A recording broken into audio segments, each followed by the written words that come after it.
In the year 1896, a French physicist by name Henri Becquerel accidentally discovered a phenomenon called radioactivity. The discovery of radioactivity itself is a very interesting story that we shall discuss some other day. But understand that there is a phenomenon called radioactivity. Then what is radioactivity? We found certain substances in nature that spontaneously emit certain kinds of particles, and this phenomenon is called radioactivity, and substances that exhibit this phenomenon are known as radioactive substances. First, we have to understand the meaning of the word spontaneous. Many of us confuse spontaneous with another word, instantaneous. Instantaneous means at that moment. But spontaneous means something different. Spontaneous means on its own. That means these substances emit these kind of particles on their own. So we don't have to do anything to make these substances emit these particles. That is what we mean by spontaneous. And don't confuse it with instantaneous. Now, today we know of many radioactive substances. Though there are many radioactive substances, the kinds of particles emitted by them are only of two types, and we gave them names. One type of particle emitted by them is called an alpha particle, and the other kind of particle emitted by radioactive substances is called beta particle. This does not mean that a particular radioactive substance A emits both alpha and beta particles. That is not what we mean. A particular radioactive substance, depending on its nature, either emits only alpha particles all the time, or it emits only beta particles all the time, never both. Now, after emitting an alpha or a beta particle, the radioactive substance also emits some energy, and the energy emitted is called a gamma ray. And gamma ray is emitted along with the emission of alpha particle and also along with the emission of beta particle. And gamma ray is nothing but energy, and in classical physics we call it electromagnetic radiation. We are not interested in the properties of alpha and beta particles and gamma rays for the present discussion, but understand that these two are particles, so they have some mass. But gamma ray is energy or electromagnetic radiation, so it has no mass, or it has zero rest mass, to be precise. Now let us go back to Dalton's atomic theory for a moment. An important postulate of his theory is that atoms of the same element have the same mass, and atoms of different elements have different masses. And if you take the converse of it, if you have atoms with different masses, then they must be of different elements, right? So in this case, if this is true, its converse also must be true. Now, we all know that there is something called as the periodic table of elements, and say in a particular position in the periodic table there is a radioactive element called A. And let us say A emits alpha particles.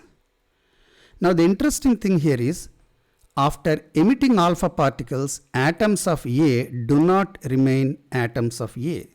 They turn into some other atoms. And the chemical properties of these atoms are different from that of A. And if you experimentally check the chemical properties of these atoms, they will be identical to that of an element that is 2 places to the left of A in the periodic table. So this is where you find B in the periodic table. That is why we say that after alpha emission, an element moves by 2 places to its left in the periodic table. Now let us say B is also radioactive, but it emits beta particles. Now again, after emitting beta particles, atoms of B turn into some other atoms with chemical properties different from that of B.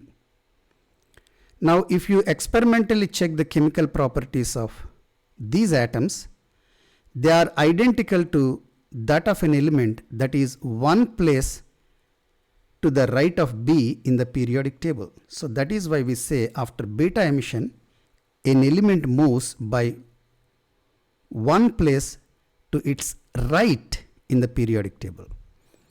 Now let us say C is also radioactive and it also emits beta particles.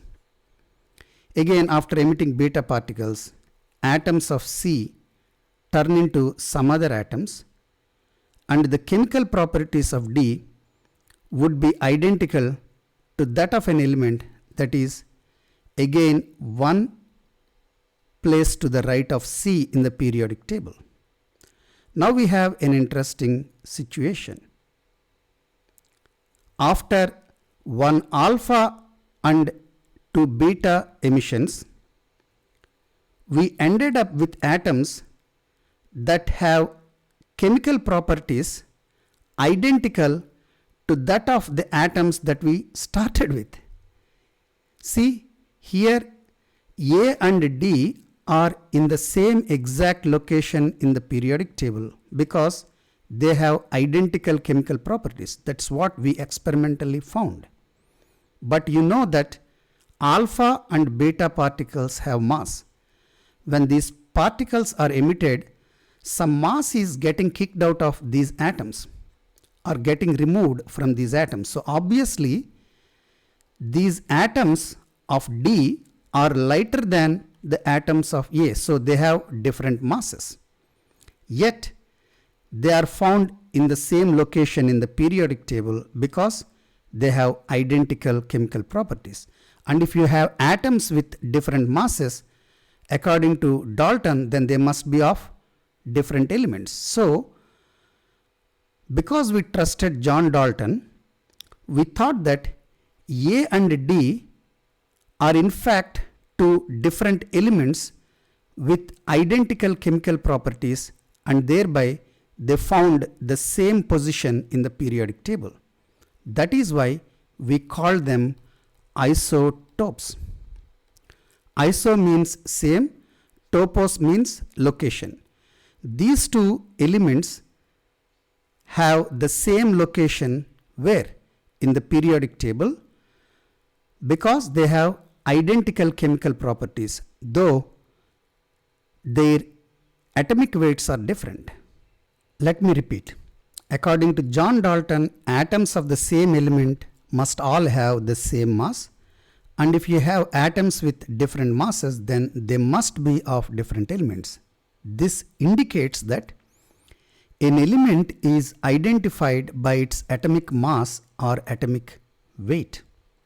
So if you have an element X with you, to identify what it is, Dalton would simply ask for its atomic mass or atomic weight. And here we have atoms with different atomic masses, though they have identical chemical properties.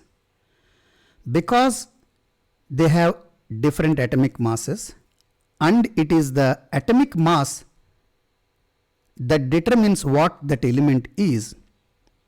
According to Dalton, these are different elements, though they have identical chemical properties and thereby the same location in the periodic table.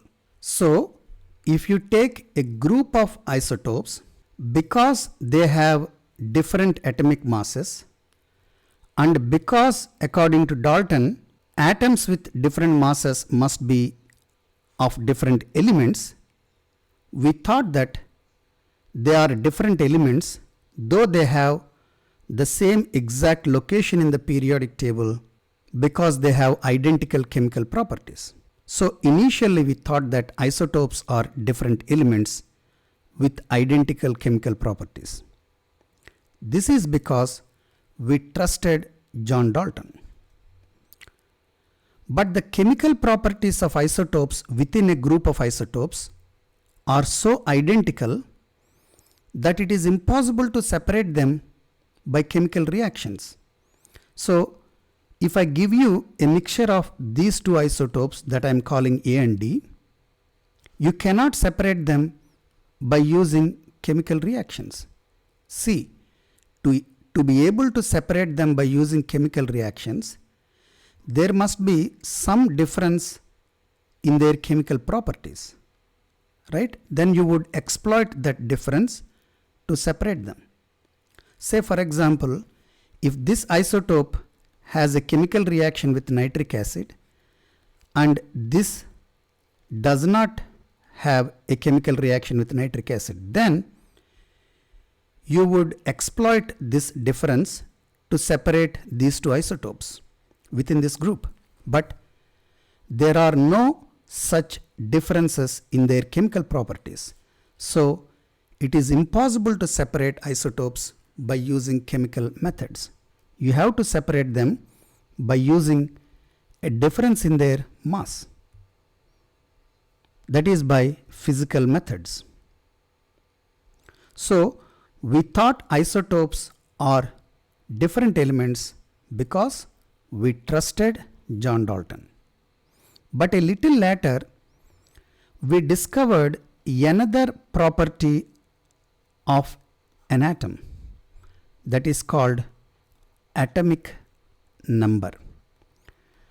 I will explain what atomic number is later in this series, but understand that within a group of isotopes, all the isotopes within that group have the same atomic number, though they have different atomic masses. And this is the same for any set of isotopes, not only this group of isotopes.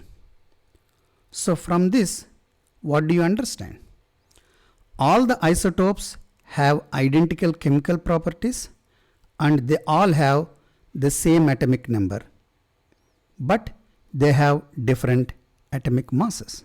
So from this we understand that it is the atomic number that identifies an element and not its atomic mass, as John Dalton originally said. So isotopes are not different elements. They are one and the same element because they have the same atomic number and therefore they have identical chemical properties, though they have different atomic masses.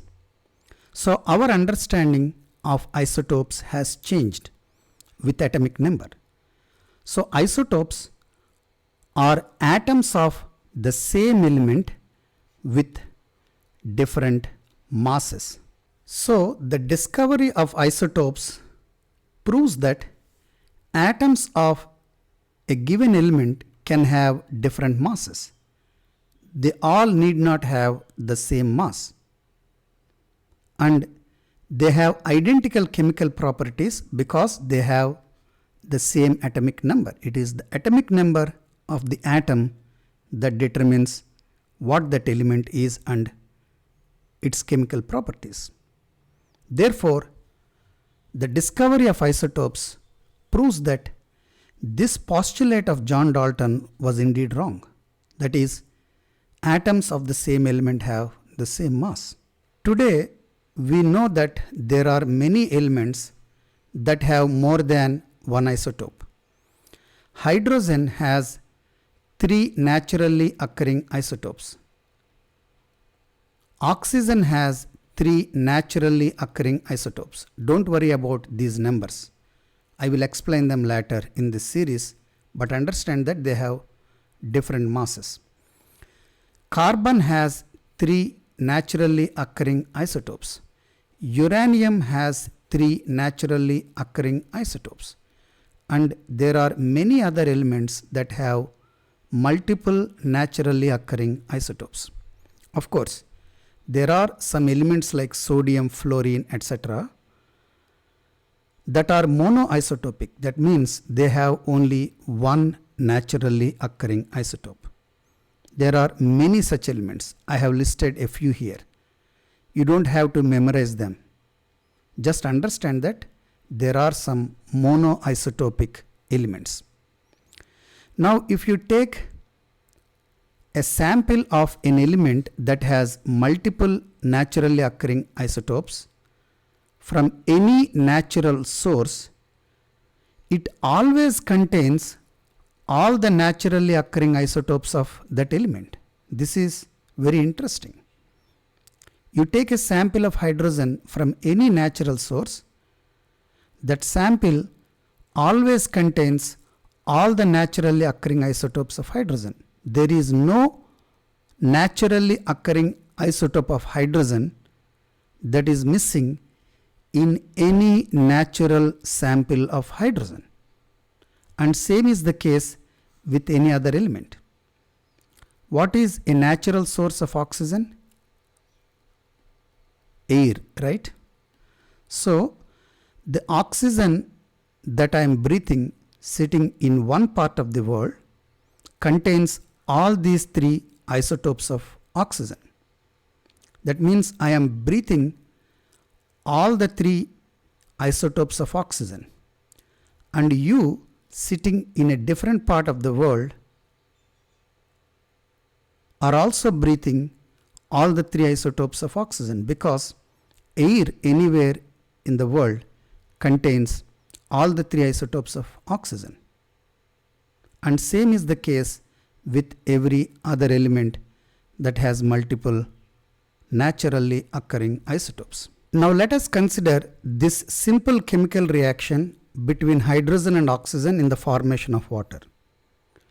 Now I want to calculate the masses of hydrogen and oxygen needed to make 9.0 grams of water. How do you do this? To do this, you need to know the atomic masses of hydrogen and oxygen. If you know their atomic masses, you know how to do this calculation. Before the discovery of isotopes, we thought that in the sample of hydrogen that we take for this reaction, all the hydrogen atoms present are identical, and same is the case with the oxygen sample that we take for this reaction. Because all hydrogen atoms are identical, there is only one atomic mass for hydrogen and one atomic mass for oxygen. So using those atomic masses, we can easily do this calculation. But after the discovery of isotopes, our understanding has changed. If you take a sample of hydrogen from any natural source, that is what we usually do to carry out these reactions, it is actually a mixture of 3 different types of hydrogen atoms, and same is the case with oxygen. A sample of oxygen taken is composed of 3 different types of oxygen atoms, because Hydrogen has 3 naturally occurring isotopes. Oxygen also has 3 naturally occurring isotopes. Of course, they are made up of molecules, and those molecules are in turn made up of different types of hydrogen atoms and oxygen atoms. That's what I mean here. Now, because this sample has 3 different types of hydrogen atoms with 3 different atomic masses, now we have to deal with 3 atomic masses of hydrogen and 3 atomic masses of oxygen to do the same calculation, and that is difficult. So my question is, to make our lives easier, can we assign a single atomic mass again for each element, even if it is composed of different isotopes? I think we can do that. Now let us see how to do this with the help of an example. Let us take the case of chlorine. You take a sample of chlorine from a natural source and put it in what we call mass spectrometer.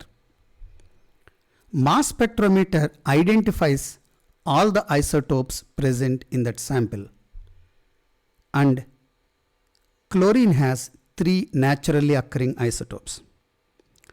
Mass spectrometer also measures the atomic mass of each isotope of that element. By the way, the atomic mass of a particular isotope of an element is known as isotopic mass. Now, in addition to that, mass spectrometer also measures the relative proportion of atoms of each isotope present in that sample, and the relative proportion of atoms of various isotopes present in an element is known as its isotopic composition or percentage abundance. By the way, percentage abundance is not by mass. When I say the abundance of this isotope of chlorine is this much, I don't mean per 100 grams of chlorine present in the sample, 75.76 grams is of this isotope. That is not what I mean. Pay attention to this. It is not by mass. It is by the number of atoms.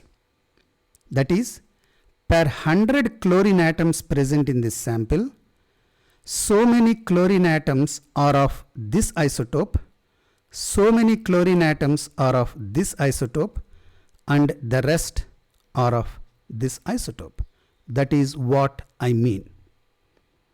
So this is all the data that we get from mass spectrometer. But I don't want to deal with all this data every time I do my calculations for my chemical reactions. So I want to replace all this data with a single atomic mass that is convenient for my calculations. Now, when will you have a single atomic mass per element? Only if all the atoms in that element are identical, right? But if you take a sample of chlorine from a natural source, it is composed of 3 different types of chlorine atoms with 3 slightly different masses. But by asking for a single atomic mass per element, you are asking me to imagine that all the atoms present in that element are identical, though in reality they are not. This is reality, and this is what you want me to imagine. So, to figure out a single atomic mass per element, you have to figure out the atomic mass of an imaginary atom of that element that you would have if all the atoms of that element are identical. So for the purpose of our calculations, you are asking me to replace this reality with this in my mind. Remember, I am not doing this for real. This is just my imagination for the sake of determining a single atomic mass per element. So how do we determine the atomic mass of this imaginary atom, assuming that all the atoms present in that sample are identical? We have all the information needed to do that from the mass spectrometer. So using this information, we can figure out the mass of this imaginary atom. How do we do that? So this is the real sample of the element, and this is what we are imagining. Now, while calculating the atomic mass of this imaginary atom, we must follow two conditions. That is, the total mass of all the atoms in the real sample must be equal to the total mass of all the atoms you are imagining. You can neither create mass nor destroy it, even in your imagination, right? It doesn't make sense. Secondly, the total number of atoms in the real sample must be equal to the total number of atoms that you are imagining. You can neither increase the number of atoms nor decrease them. So this is obvious. Now we are ready to do the calculation. We have percentage abundances from the mass spectrometer. So per 100 chlorine atoms in that sample, so many are of this type with this mass, so many are of this type with this mass, and the rest are of this type with this mass. So per 100 atoms,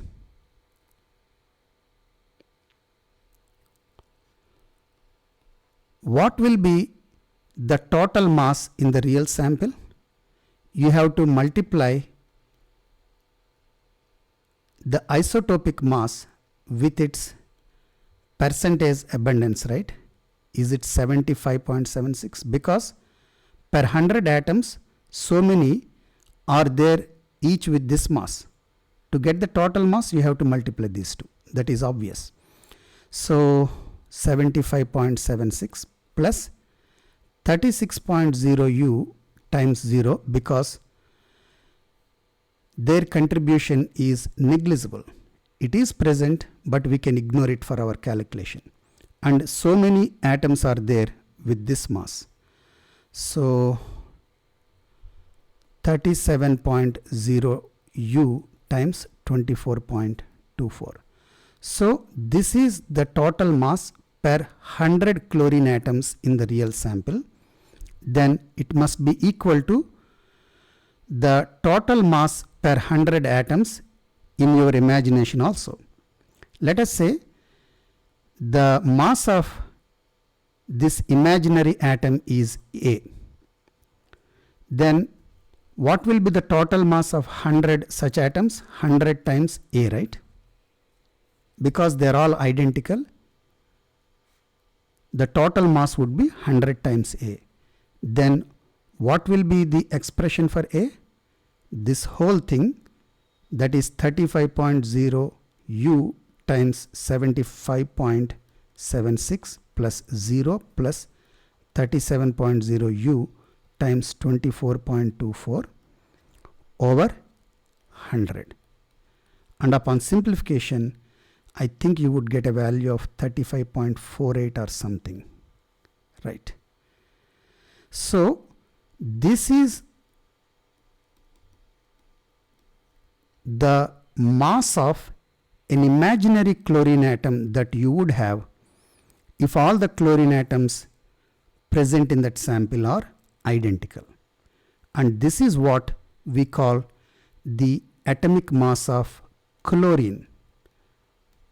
that element as a whole. And this is the atomic mass of one isotope of chlorine. This is the atomic mass of another isotope of chlorine. This is the atomic mass of the third isotope of chlorine. These are isotopic masses, whereas this is the atomic mass of that element as a whole. And whatever we did here is statistically called averaging, right? So what we have done here is we took the average of the isotopic masses of various isotopes of that element as the atomic mass of that element. That is why sometimes it is also known as the average atomic mass of the element. I am talking about the element as a whole. That is a mixture of all its naturally occurring isotopes. I am not talking here about a single isotope of that element. Now you may ask, if it is the average of the isotopic masses of its isotopes, then why is it not simply 35.0 U plus 36.0 U plus 37.0 U divided by 3? We have 3 values, so add them up and divide it with the number of values. Now you can do this only if there are equal number of atoms of each isotope in that sample. That is, for each atom of this isotope, there is one atom of this isotope and one atom of this isotope. Then you can do this kind of averaging. But mass spectrometer says that the distribution of atoms of various isotopes is not equal. You do not have equal number of atoms of each isotope in a sample of chlorine.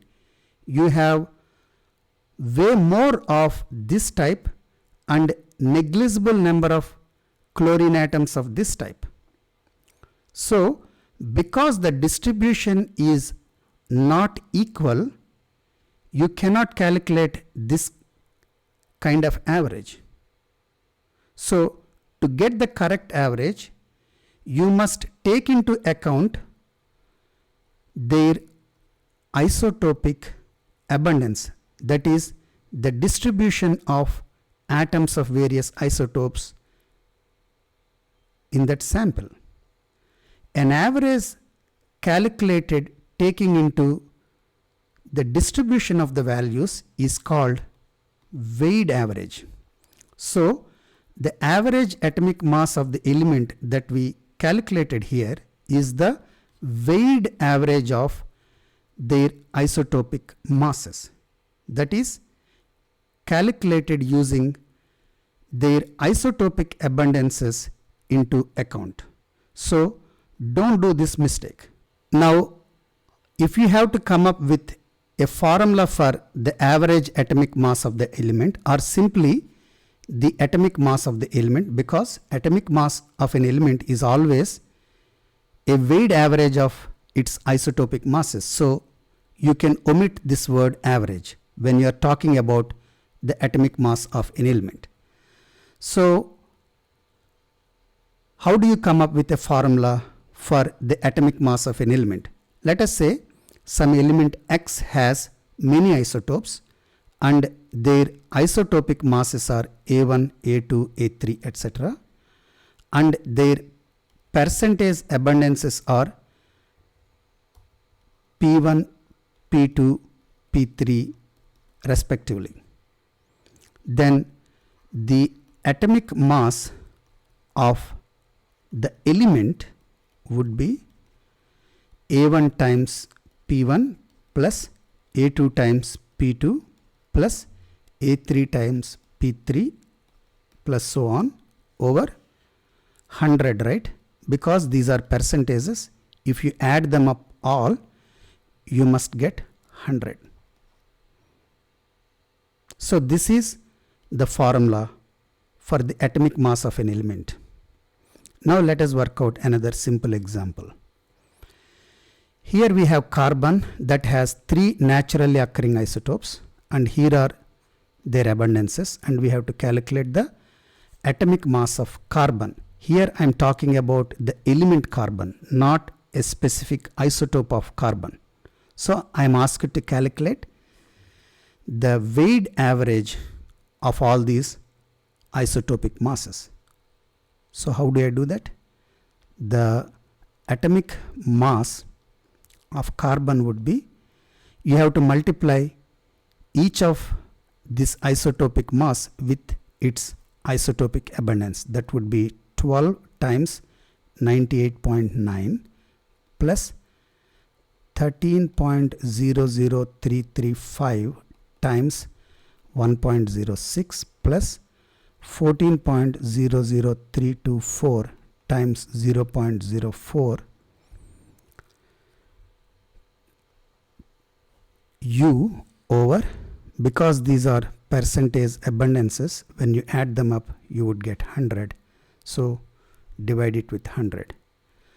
Upon simplification you would get the average atomic mass of carbon, or simply the atomic mass of carbon. What do we have next? An element X is composed of 2 isotopes, and here are their atomic masses or isotopic masses, and their isotopic abundance is 3 atoms to 4 atoms. Here we are not given percentage abundances, and we are asked to calculate the relative atomic mass or atomic weight. So here, because we are not given the percentage abundances, you cannot divide with 100. You will not have 100 in the denominator in this calculation. Secondly, we are asked to find out the relative atomic mass or atomic weight. How do you do that? First, you calculate the atomic mass of this element. You will get it in U. If you simply remove that unit, you will get its atomic weight or relative atomic mass. How do you do this? Here the abundance given is 3 to 4 atoms. That is, if you take 7 atoms, 3 are of this type, 4 are of this type. So atomic mass would be, so 25.3 U times 3 plus 25.7 U times 4 over 7. So if you don't understand the logic behind this formula and just by heart a formula, you may find difficulty in applying your understanding, right? So here, if you try to put 100 by hearting that formula, you would get a wrong answer. So understand the idea behind that formula. Now if you followed this explanation closely, a question might pop up in your head. What is that? See, how did we calculate the average atomic mass or the atomic mass of an element? We took a sample of that element from a natural source and we put it in a mass spectrometer and we collected this data, and from this data we calculated its average atomic mass or simply atomic mass by using this expression, right? Now my question is, would you get the same atomic mass for chlorine if you took a sample of chlorine from another natural source from an entirely different part of the world? See, I already told you that a sample of chlorine or an element obtained from any natural source always contains all its naturally occurring isotopes. But what is even more interesting is the isotopic composition of that element in every sample obtained from a natural source would pretty much be the same. There may be a slight variation in the isotopic composition from one source to another source, but you can ignore it unless you are doing some very high precision calculations. So, for our purposes, the isotopic composition of an element is constant everywhere on this earth. That means you take a sample of an element from anywhere on this earth, you will get pretty much the same data from the mass spectrometer. Therefore, you would get pretty much the same atomic mass for that element. So the beauty here is the atomic mass of an element, though it is an average of its isotopic masses, it is pretty much constant for that element everywhere on this earth. That is because the isotopes are uniformly distributed across the earth. That is, the isotopic composition is pretty much the same for a given element everywhere on this earth. If that were not the case, then you would not be able to assign a single atomic mass per element that can be used everywhere on this earth. Imagine if the isotopic abundance of chlorine is different in different samples obtained from different sources, then obviously you will not have a single average atomic mass for chlorine. But that's not the case. The isotopic abundance or the isotopic composition of an element is pretty much the same everywhere on this earth. Therefore, we can assign a single atomic mass for an element that can be used everywhere.